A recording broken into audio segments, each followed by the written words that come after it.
The Highwayman by Alfred Noyes. The wind was a torrent of darkness among the gusty trees. The moon was a ghostly galleon tossed upon cloudy seas.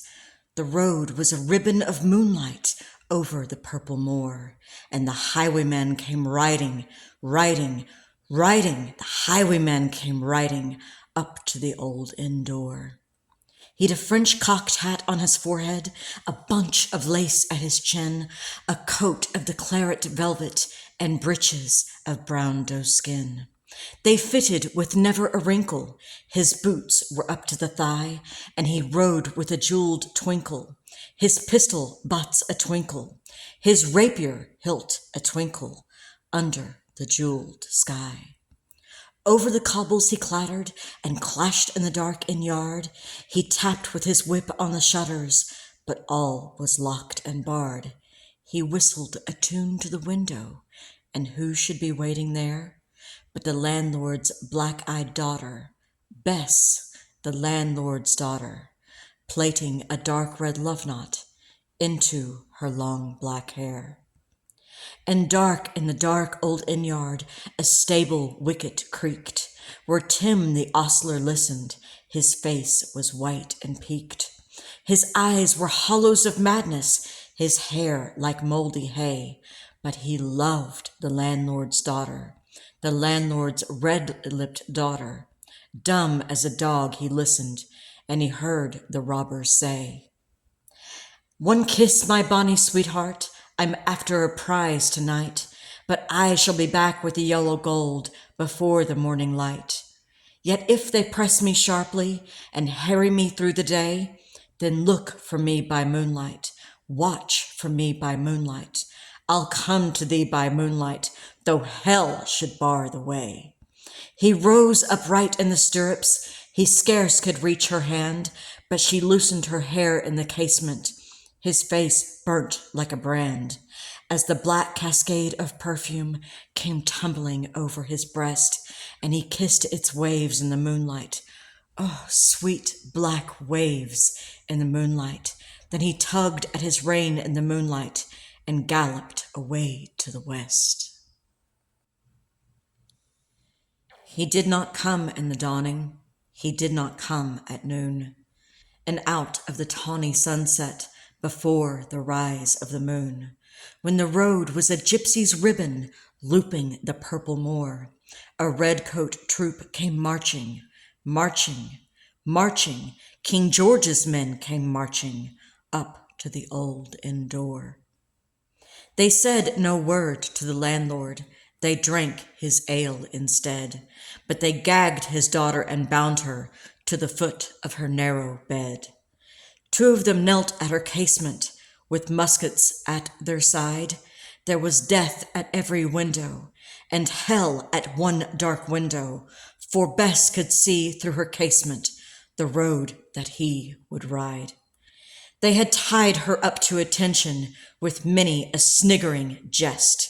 They had bound a musket beside her with the muzzle beneath her breast. "Now keep good watch," and they kissed her.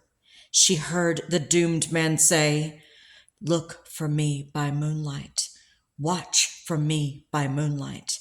I'll come to thee by moonlight, though hell should bar the way." She twisted her hands behind her, but all the knots held good. She writhed her hands till her fingers were wet with sweat or blood. They stretched and strained in the darkness, and the hours crawled by like years, till now on the stroke of midnight, cold on the stroke of midnight, the tip of one finger touched it. The trigger, at least, was hers. The tip of one finger touched it. She strove no more for the rest. Up she stood to attention, with the muzzle beneath her breast. She would not risk their hearing, she would not strive again, for the road lay bare in the moonlight, blank and bare in the moonlight, and the blood of her veins in the moonlight throbbed to her love's refrain. Tlot, tlot, had they heard it? The horse hoofs ringing clear? Tlot, Tlot in the distance. Were they deaf? Did they not hear? Down the ribbon of moonlight and over the brow of the hill, the highwaymen came riding, riding, riding. The redcoats looked to their priming. She stood up straight and still. Tlot in the frosty distance, Tlot in the echoing night. Nearer he came and nearer. Her face was like a light. Her eyes grew wide for a moment. She drew one last deep breath. Then her finger moved in the moonlight. Her musket shattered the moonlight, shattered her breast in the moonlight, and warned him with her death. He turned, he spurred to the west. He did not know who stood, bowed with her head or the musket, drenched with her own blood. Not till the dawn he heard it, and his face grew gray to hear how Bess, the landlord's daughter, the landlord's black-eyed daughter, had watched for her love in the moonlight and died in the darkness there. Back he spurred like a madman, shrieking a curse to the sky, with the white road smoking behind him and his rapier brandished high. Blood red were his spurs in the golden noon, wine red was his velvet coat when they shot him down on the highway, down like a dog on the highway, and he lay in his blood on the highway with a bunch of lace at his throat. And still of a winter's night they say, when the wind is in the trees, when the moon is a ghostly galleon tossed upon cloudy seas, when the road is a ribbon of moonlight over the purple moor, a highwayman comes riding, riding, riding, a highwayman comes riding up to the old inn door. Over the cobbles he clatters and clangs in the dark inn yard. He taps with his whip on the shutters, but all is locked and barred.